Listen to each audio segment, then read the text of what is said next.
Pois bem, sejam todos muito bem-vindos. E hoje aqui nós iremos tratar sobre dois assuntos. Creio que não vai ficar tão longo quanto ficou os dois últimos vídeos anteriores, mas são dois assuntos que valem a pena ser destacados, que valem a pena falar um pouco sobre eles. Basicamente, um se trata sobre o famoso conhecido influencer, youtuber ou ex-youtuber, ainda vou falar sobre isso, Monark. E o outro assunto é sobre câmeras de segurança que tiveram vulnerabilidades expostas e alguns detalhes a mais que eu pretendo destacar no ponto da segurança da informação. Ambos basicamente envolvem tecnologia e segurança da informação. Então, antes de mais nada, quem fala com vocês aqui é o Amaguinho. E se você curte conteúdo sobre tecnologia e segurança da informação, jogos ou tecnologia em geral, considere deixar o seu like e se inscrever aqui no canal. E também, claro, se você tiver interesse, confira o nosso blog em ulutris.com.br. Então, sem mais delongas, sem bate-bola, sem muita conversinha, vamos nessa.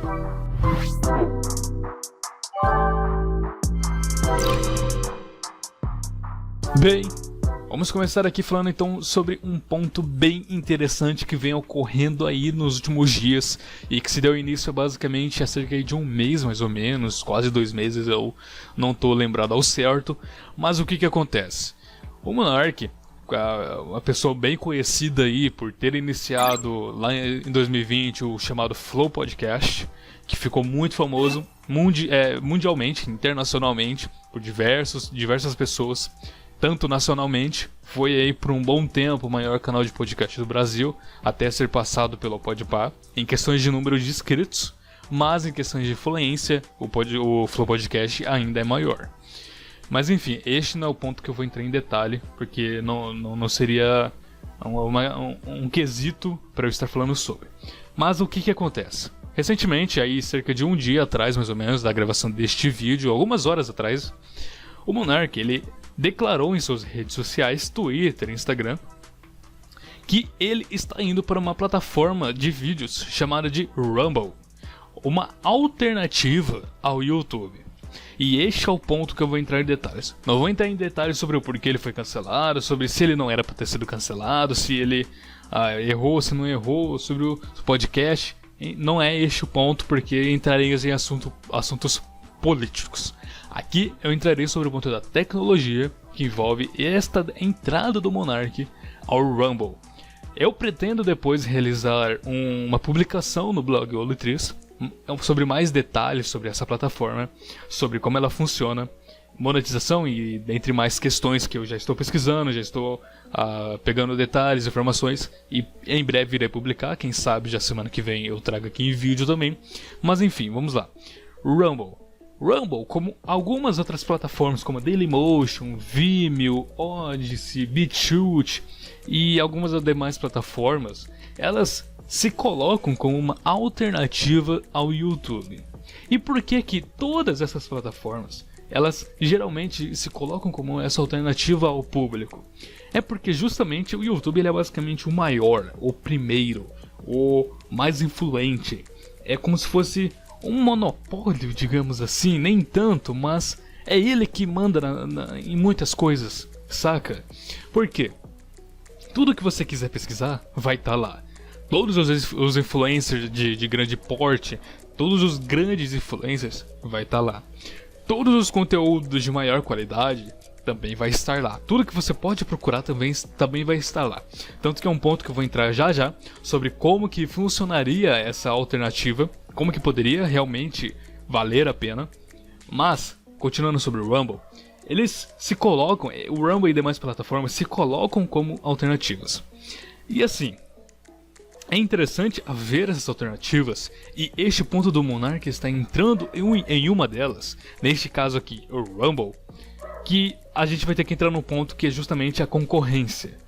A gente frequentemente vê pela internet diversas pessoas que ou tiveram strike no YouTube sem sentido algum, flag, ou copyright indevido, ou o YouTube simplesmente baniu o canal, tirou monetização do canal, não monetiza os vídeos, por ser sem sentido algum, a gente frequentemente vê esses criadores de conteúdo nas redes reclamando justamente por essas coisas. Ou seja lá porque o YouTube não deixa claro, transparente, ou porque não faz sentido isso daí que o YouTube está fazendo, e diversas outras questões que esses criadores de conteúdo relatam que o YouTube pode estar fazendo de errado, ou que não seja o que tem o mínimo de sentido. Aí a gente entra nesse ponto do Monark. Monark e outros criadores, quando acontece esse tipo de coisa, eles dizem o quê? Eles dizem o seguinte, que deveria haver um concorrente à altura do YouTube. Um concorrente que poderia fazer com que o YouTube começasse a se preocupar e não saísse mais realizando essas coisas que ele faz atualmente sem sentido ou com pouca transparência com estes criadores de conteúdos e outros demais, correndo o perigo deles irem para uma outra plataforma. Vocês conseguem entender qual é o ponto? Então, o ponto interessante que nós podemos tirar dessa entrada do Monark, entrando para a plataforma Rumble, ele foi contratado, tá? Ele foi contratado, de acordo com o que ele disse, ele foi contratado pelo Rumble para publicar seus vídeos lá e fazer live streams, ou seja, lives, ao vivo. Então o que acontece? Com essa entrada do Monark, pode ser que surja aí um concorrente interessante para o YouTube. Existe uma outra plataforma chamada de Odysee, que também vem aí entrando no mercado para ser também um concorrente alto do YouTube. Mas daí é um assunto para um outro vídeo. Aqui eu vou explicar o porquê. Aqui vamos focar no Rumble e no Monark. Então, com a entrada do Monark, o que acontece? O vídeo dele já está quase chegando a 50 mil visualizações no Rumble, e isso daí é incrível porque faltam conteúdos brasileiros lá, e também falta a tradução brasileira na plataforma, e a distribuição de vídeos brasileiros para brasileiros, como ocorre no YouTube e na Odysee, que é um assunto para um outro vídeo, que também pretendo publicar no blog Ilutrix. Então, com a entrada do Monark, trazendo pessoas, seguidores dele, para o Rumble, criarem contas lá e sinalizando para o Rumble que agora ele tem bastante espectador, bastante usuário do Brasil, e fará com que o Rumble foque bastante no Brasil, trazendo todos esses pontos da tradução, distribuição de vídeos brasileiros e tal. Pode ser que surja realmente como uma concorrência, porque atualmente o Rumble ele não é uma concorrência ao YouTube aqui no Brasil, atualmente. Seguindo este ponto do Monark, entrando lá, aí a plataforma focando em conteúdo brasileiro para brasileiros, porque, por exemplo, se você não estiver entendendo o que eu estou dizendo, você não viu essa plataforma, você não viu nada sobre, o que acontece? Para deixar mais transparente a vocês o que eu estou dizendo. Quando você entra na plataforma Rumble, quando você entra lá no site, na tela principal, independentemente de você ter criado uma conta e selecionado que o seu país é o Brasil, não vão aparecer conteúdos brasileiros. Por quê? Porque a plataforma ainda não tem configurado de verificar que você é um usuário brasileiro e na plataforma, ali na tela inicial, mostrar conteúdos brasileiros para você. Isso não acontece. Então quando você entra lá, você vê conteúdo gringo, você vê conteúdo em inglês. E isso impede que novos usuários entrem, principalmente brasileiros. Porque você não vai conseguir achar conteúdos brasileiros facilmente, sem pesquisar ali, sem ter uma recomendação melhor para brasileiros. Então, eles têm que realizar essa mudança se eles realmente quiserem fazer uma concorrência ao YouTube, com essa entrada do Monark, trazendo interesse de outros criadores. Então, atualmente, não vale muito sentido para muitos. Principalmente para os usuários, que entram lá, a tela inicial mostra um monte de conteúdo gringo em inglês, e ele pode até mesmo criar uma conta e colocar que o Brasil é seu país, não vai mudar nada. Então este é um ponto que pode ser levado como crítica a essa plataforma, porque não vale muito a pena atualmente. Eu poderia imaginar que este anúncio do Monark poderia ter esperado a plataforma vir para o Brasil, ter aí todas as suas configurações para o Brasil, porque de acordo com o Monark, e de acordo até mesmo com a própria plataforma, que fez uma declaração no início de março deste ano, que o próximo ponto de parada deles é o Brasil, e o Monark diz que vai ajudar eles a adentrar no Brasil. Então deve ter aí um jogo de marketing por trás, eles devem estar se comunicando bastante por trás de como eles vão fazer, mas é um ponto interessante. Agora é o seguinte, quando a plataforma Rumble estiver em português e começar a distribuir conteúdo brasileiro em português para usuários brasileiros, parar de mostrar conteúdo gringo na tela principal para usuários brasileiros, aí a coisa pode começar a andar. Porque não só criador de conteúdo como o Monark, mas outros que tentarem seguir o Monark e ir para essa plataforma, tentando atingir um novo público, aí o negócio começa a andar. Aí a locomotiva começa a funcionar, criando essa analogia. Então é interessante, a gente tem que ficar no aguardo. Claro, este anúncio do Monark pode ser interessante no ponto D: atrair os usuários brasileiros e mostrar para a plataforma Rumble o seguinte: Rumble, olha aqui, olha só, eu consegui trazer este tanto de usuários para cá, então vale a pena sim investir na versão brasileira, investir em conteúdo aqui brasileiro e tal. Então este ponto sim pode ser levado em consideração, tanto que eu acho que é exatamente isso, porque tanto que alguns poucos momentos depois do Monark ter anunciado publicamente suas redes, o perfil oficial do Rumble, ele publicou que, aspas, olha só, somente em algumas horas o Brasil se tornou o segundo lugar de usuários do Rumble nos últimos 30 minutos. Então, aí tem a print aqui e tal. Então, pode ter sido justamente esse jogo de marketing para mostrar pro Rumble o seguinte: Rumble, olha só, se eu tô conseguindo trazer tudo isso daqui, a gente se começar a investir aqui em conteúdo brasileiro, traduzir aqui a plataforma por completo e tal, dar uma visibilidade maior pro Brasil, pode ser que dê tudo certo, pode ser que a locomotiva ande. E isso é um ponto interessante. E tudo isso pode sim valer a pena para criar aquele baque, digamos assim, no YouTube. O YouTube vai pensar: se tem bastante criador de conteúdo ainda agora pro Rumble, Odyssey, entre outros, porque eu estou realizando algumas coisas que eles consideram sem sentido, ou que não tem tanta transparência, que eles criticam e eu não faço nada, por exemplo, que é o que muitos criadores de conteúdo criticam e falam sobre algumas decisões do YouTube. Eles podem começar a pensar duas vezes, podem mudar um pouco a política do YouTube, podem mudar um pouco os termos do YouTube, para que agora, com uma concorrência, não só uma, eles comecem a tentar investir melhor e ser uma plataforma melhor, para que não percam usuários e criadores de conteúdo. Claro que o YouTube certamente ainda vai ser o primeiro. O YouTube certamente ainda vai ser o principal buscador, a principal plataforma para muitos usuários. Ainda mais quando o YouTube é um aplicativo que já vem por padrão em diversos Android. Então é uma questão que só o tempo dirá de como vai funcionar tudo isso, mas a entrada de um influenciador grande como o Monark, grande, puxa, em poucas horas aí, vai quase um dia. O vídeo dele já tá com quase 50 mil visualizações no Rumble. Já é muita coisa para um criador brasileiro, uma plataforma totalmente desconhecida e diversas pessoas já criando conta lá.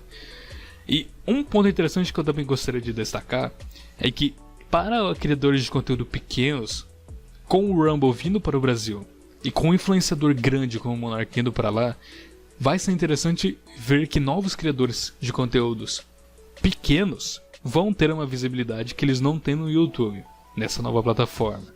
Então é um ponto interessante de marketing, independentemente do criador de conteúdo, se ele gosta ou não do Monark, se ele gosta ou não da plataforma, se ele gosta ou não do YouTube. Pode ser um ponto interessante para criadores de conteúdo atingir o público novo, aproveitando toda essa jogada de marketing dessa nova plataforma, e ver como que a internet vai continuar daqui em diante. Eu creio que seja somente isso e a falar sobre este assunto, que envolva realmente a tecnologia em si, essas plataformas, essas redes.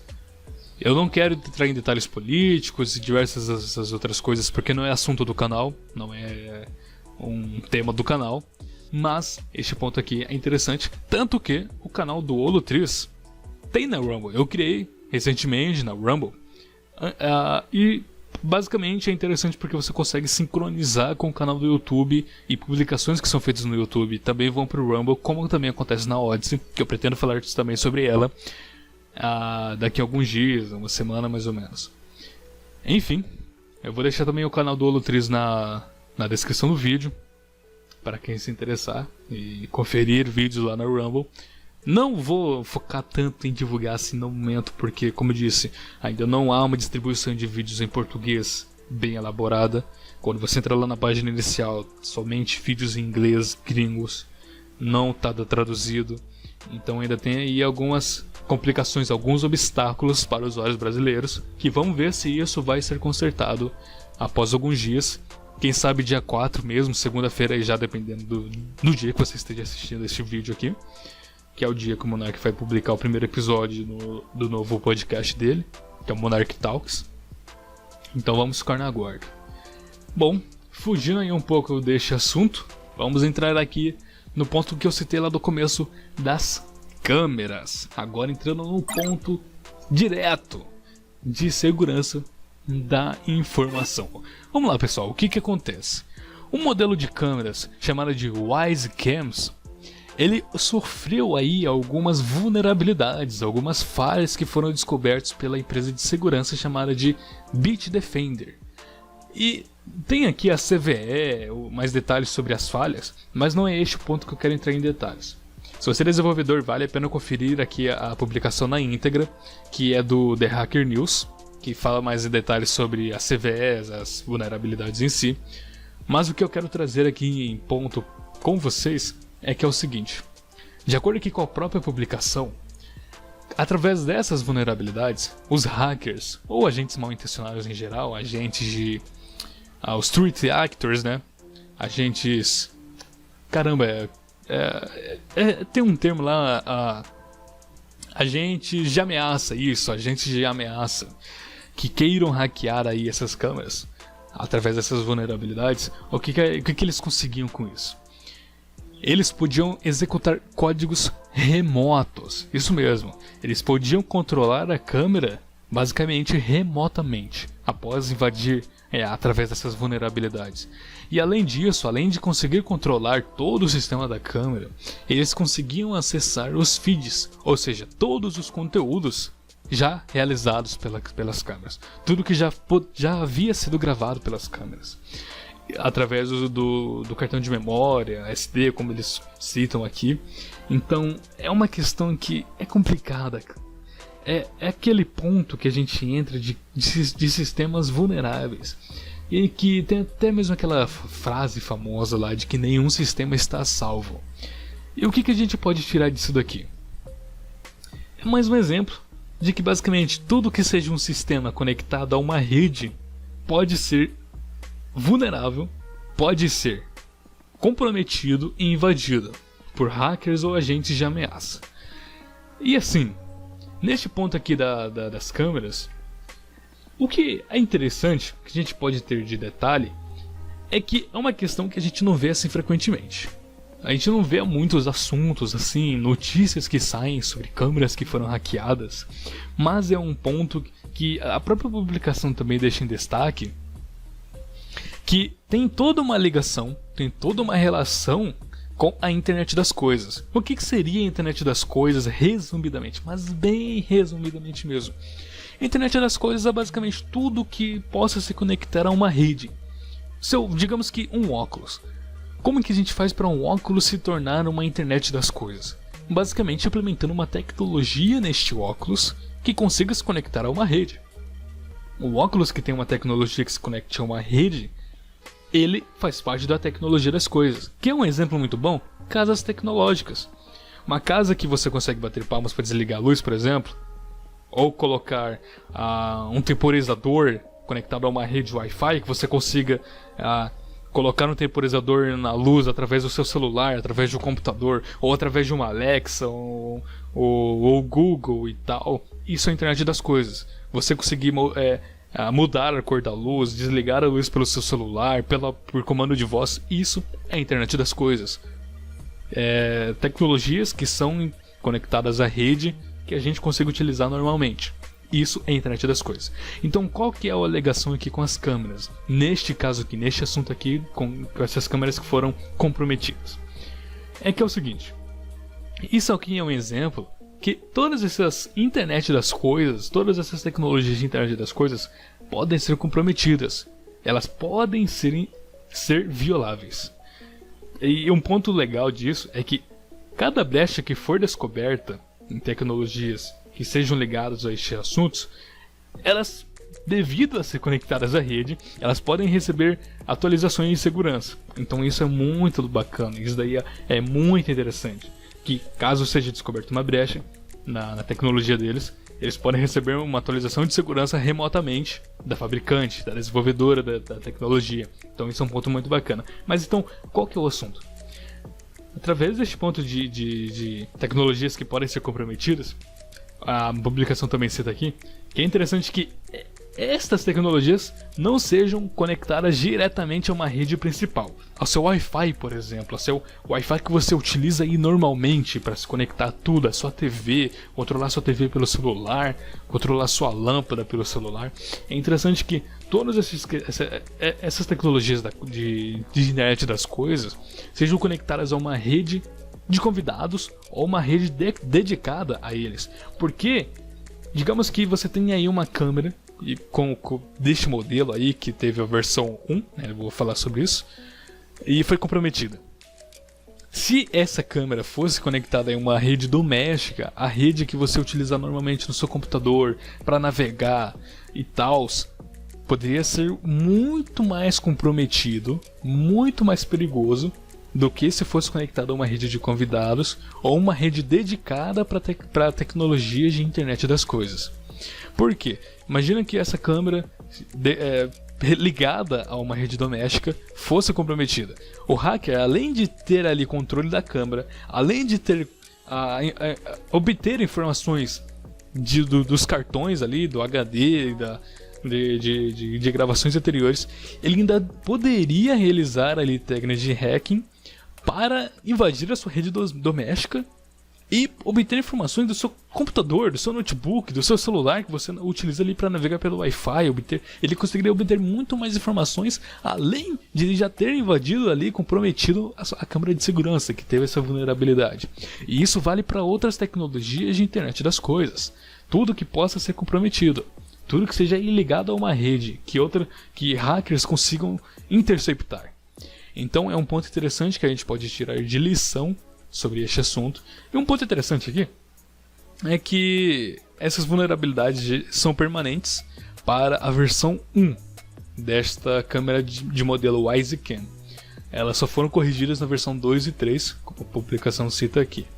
Então era isso que eu queria trazer aqui neste vídeo, que é interessante tirar de lição isso, tirar de informação estes pontos, além de, claro, do assunto lá do Monarch, do Rumble, que a gente consegue ver aí um andamento aí para ver como que o YouTube vai se orientar, caso mais criadores de conteúdo vão para outras plataformas e afins no caso, e afins. E agora com esse ponto aqui das câmeras, interessante tirar de informação a questão de internet das coisas, segurança e informações gerais, né? Bom, galera, vou ficando por aqui. Espero que a gente se encontre, pelo menos, mais uma vez. A gente vai acompanhando aí toda essa movimentação e diversos assuntos que podem sair aí futuramente. Em breve, né? Vamos ver o que vai dar aí deste novo podcast do Monarch na próxima semana. Enfim, vou indo nessa. Valeu, até mais. E até a próxima.